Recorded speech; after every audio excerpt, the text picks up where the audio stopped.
students, today's agenda is to turn in packet for Unit 1. We'll be learning about expressions and you will be able to do 2.1.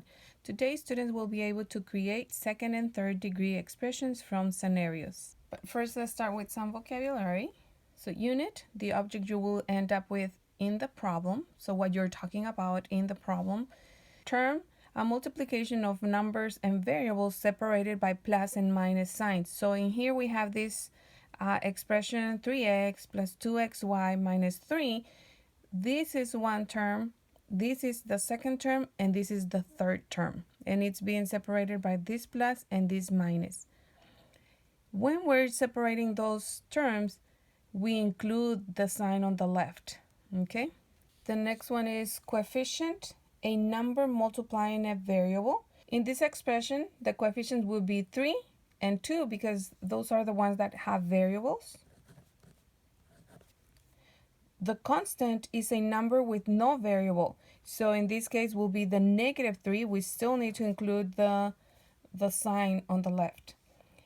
Finally, factors are numbers or expressions. This is what we're going to be working with that are being multiplied. Okay, so for example, and this is how we're going to see it in our problem. So I already set up something like that. So this is one factor, and you're multiplying that times this factor and times a third factor. So right here we have 3 factors. And here it says, write as an expression, you buy 3 shirts, 5 pants, and pay $1 for a reusable bag. What are we talking about? What will be the unit in here? You buy 3 shirts, 5 pants, and pay $1 for a reusable bag. That means that it's related to the cost. Once you create an expression, the final is not going to, the final product or the final result, it's not going to be about shirts only. It's not going to be the total number of pants. It's the cost, the total cost that you're going to pay for these items plus the $1 reusable bag. Okay, so the expression will be maybe 3x, or you can just put 3s, plus the cost of the pants will be 5 multiplied by a variable that represents the cost for each pant. We don't know if it's $20, maybe this is 14. We don't know that price. So, and they're not telling us in this exercise. So that's why we represent it with a variable. And we forgot to define that. So what's a variable? A variable is a letter that represents an unknown value. Let me add it. A variable, it's a letter that represents an unknown value. So in this case, we have x, we have y, and in here it repeats x, but we're just multiplying with the second value that we don't know. We don't know that the cost will be the same for x and y. And we pay $1. For that one, we don't need a variable. And why? Because we know how much we're paying in this case. So we can say that the unit is total cost, or you can just put money. Okay, this represents the number of shirts. This represents cost per shirt. This will be number of pants. And this will be the cost per pant, per pair of pants. And this is the $1 for the bag.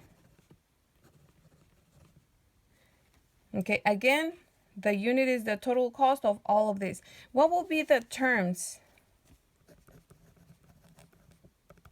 We have 3x, comma, we put it with a comma, we don't put the plus because otherwise you are just going to give me the expression. Instead, we need each term. So 3x, 5y, and the 1 would be the 3 terms.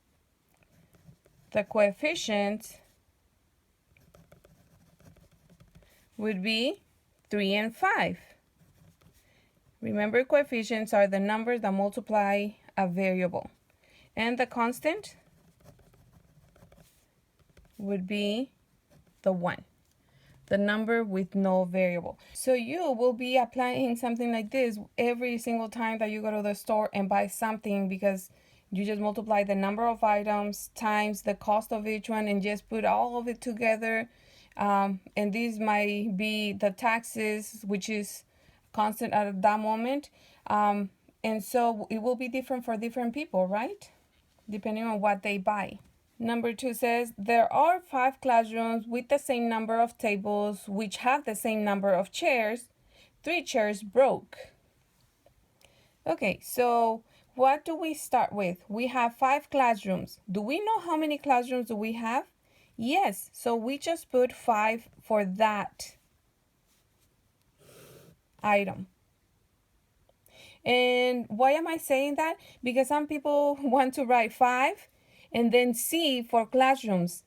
But do we know how many of those we have? Yes, we don't need a variable for this part right here.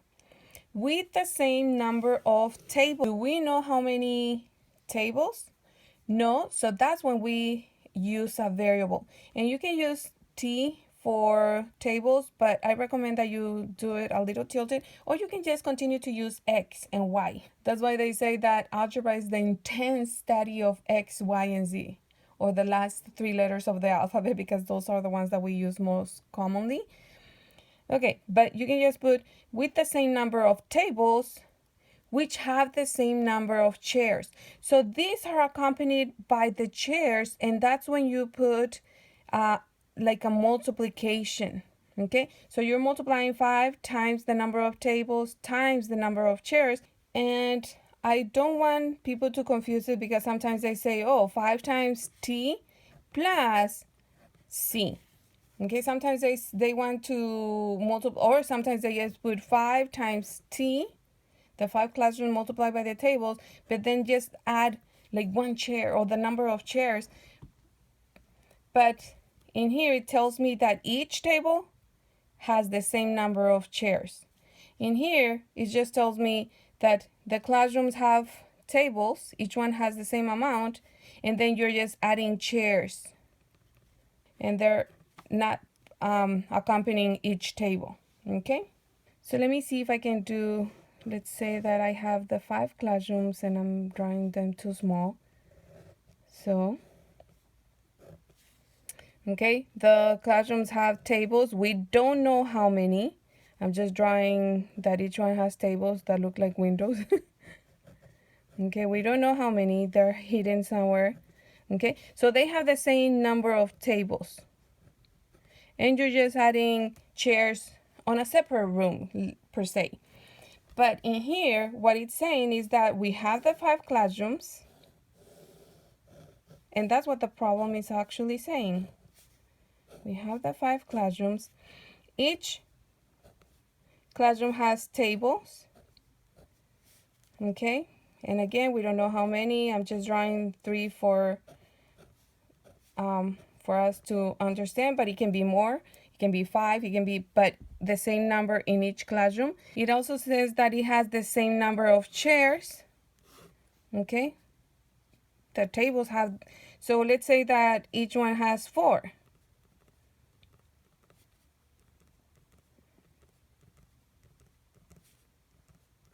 In this one, and again, this can change depending on the school that you're going to, but in this example that I put, what it means is that I'm taking the T and representing with 3 tables, and the chairs, each table has 4. Okay, so I'm writing that T is equals to 3 and C is equals to 4.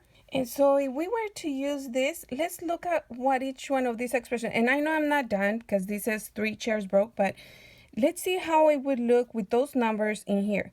Okay, so basically for this last one,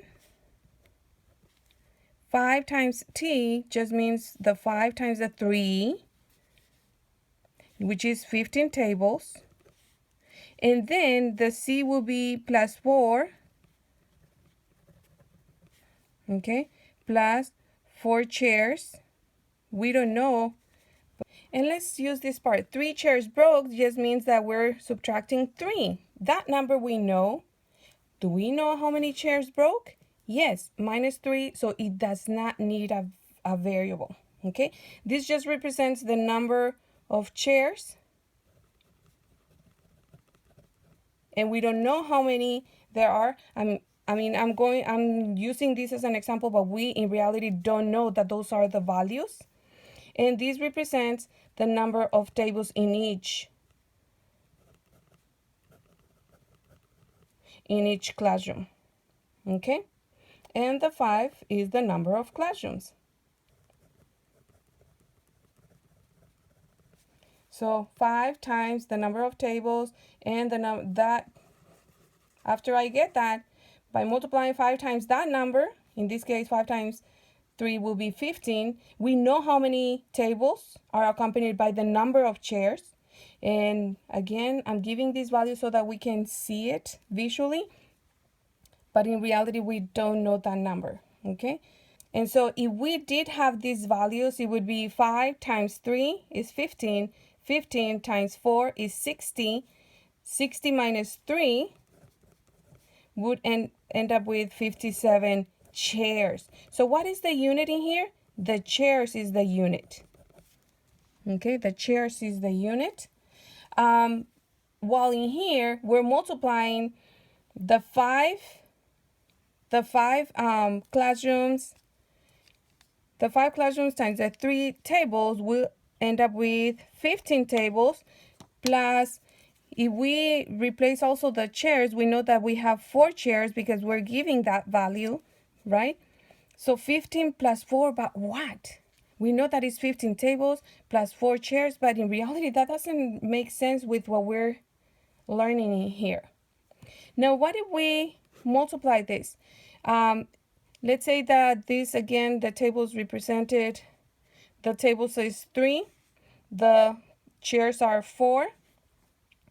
Again, 4 times 3 is 15, plus 4 times 5 times 4 is 20. And we know that it's 15 tables plus 20 chairs, but that does not make sense.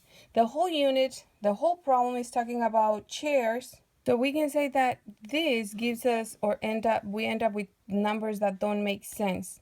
Why? Because we're talking about 5 classrooms with the same number of tables, and each table which have the same number of chairs, right? And then 3 broke. Well, we can just get rid of those 3, and we don't know from which rooms, but we can just get rid of 3 of them. And that makes more sense. That is represented by this expression, 5TC minus 3. So this constant is the chairs that broke.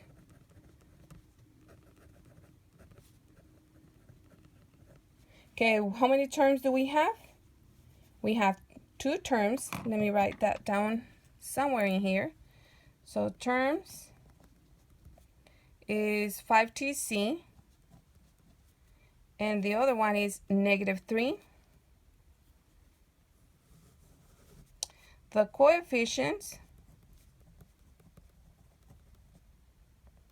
it's a little crowded, but that's okay. It's just 5. The constant is -3. And we already said that the units are chairs.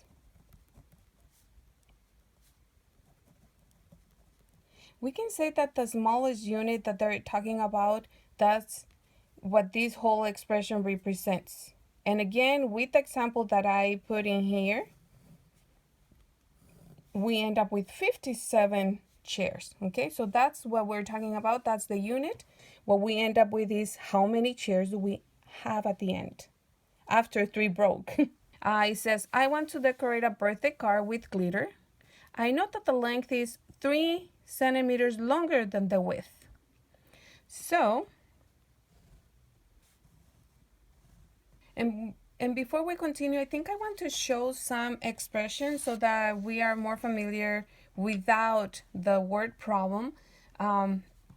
so that we familiarize ourselves or just review some of these expressions that we learned both in Module K and also in Math 1. So it says 9 more than a number. Whenever we have the word more than, we're going to start from the far right and then backwards, okay? So 9, more than means plus, but instead of putting plus in here, we're going to put it on the left. So 9 more than a number. We don't know what the number is, so you can put any variable. It can be n, x. Just remember, more than, older than, or longer than. All of those just switch the order, okay? And it means plus. The other one says twice the width. Twice the width means that you're multiplying, and I'm just applying width because that's what we're going to be looking at. You saw in number 3. Twice the width means multiply by 2. Lo doble, okay? So 2x or 2w. That will represent the width, and just multiply that by 2. That's twice the width. 4 times the width, it means 4 times means multiplied by the width, okay? Just means multiplication.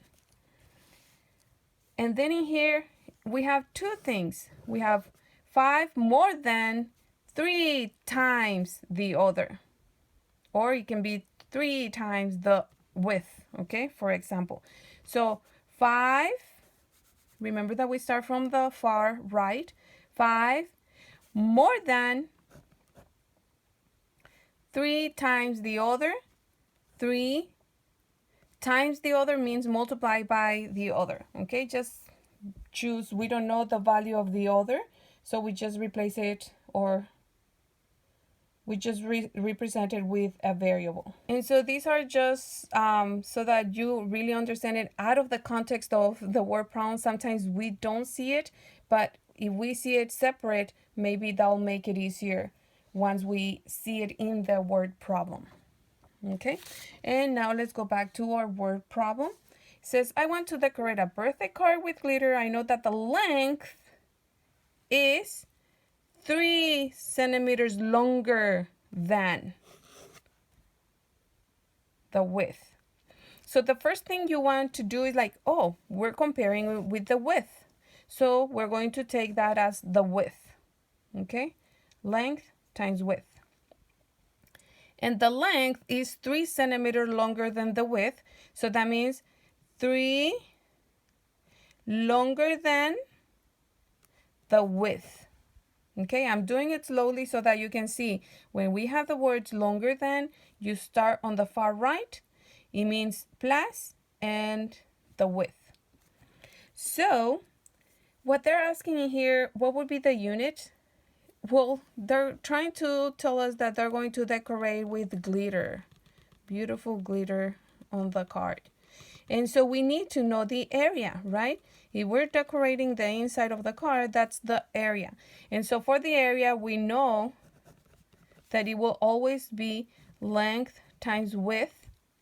And the length is 3 longer than the width.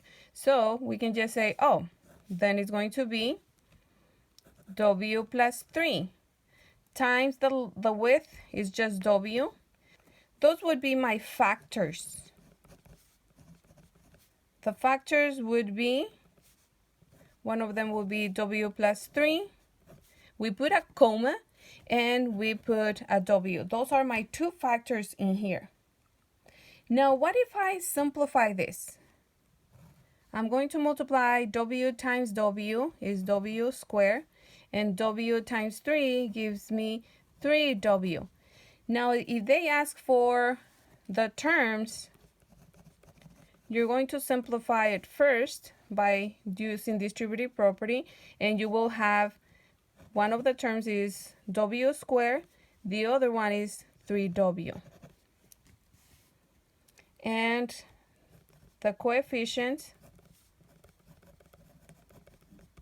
would be 1, if there is nothing in here, that means that the coefficient is a 1 and the coefficient is also a 3. We don't have a constant. And what would be the unit in here? The unit, what do we end up with when we have the result? It's the area. Area, or we can also say square centimeters. Okay, it's the end what you are going to end up with.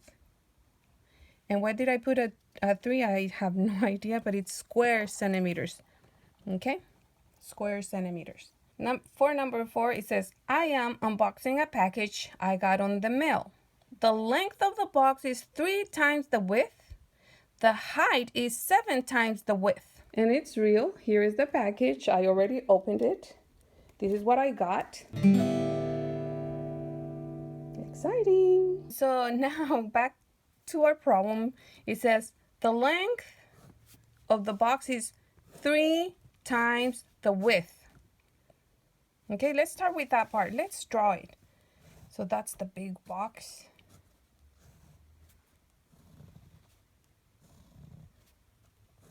Something like this. And again, it's easier when you identify what are they comparing it to and give that the variable. And you can put W or X. Let's do X. Let's put X instead. Okay, but you can put W everywhere you put dx. And so it says that the length is 3 times the width. 3 times means multiplied by. So 3 times the width. And the height is 7 times the width. So the height is 7 times the size of the width. Okay, so that's what you have for the dimensions of this box. Again, if it said 7 more than the width, 7 inches more than the width, then it would be X plus 7. But in here it says 7 times. Okay, and so when we have 3 dimensions, we know that we're talking about the volume. So you can already say that the unit is volume. And we are going to multiply length times width times height. Length times width times height. Those are the formula. That's the formula for volume. And so the length is 3x, the width is x, and the height is 7x. So if they're asking for the factors, then you're going to say 3x, comma, x, comma, 7x. And each one represents one of the dimensions. Then before they ask you for terms, you want to, make sure that you multiply those first, okay? 3x times x will be 3x squared. Times, you bring down the other one, 7x. Then it also means multiplication, so it's 3 times 7 is 21. X squared times x is x cubed. And so that will be your volume. So the terms, in this case, we only have 21x cubed. The coefficient, it's only 21. The variable is only x. And we don't have any constants in this exercise. Again, what will be the unit? Unit will be the volume, the total volume, or more specific, it would be the unit raised to the third power, so cubic unit. Now, do I know how to play the guitar that came in this box? Not so much. I only know 2 songs and only in pieces. I might sing a little bit for you at the end. Yeah, I don't know that much, but just a little bit piece, and I might make mistakes, okay? So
Okay, that's it.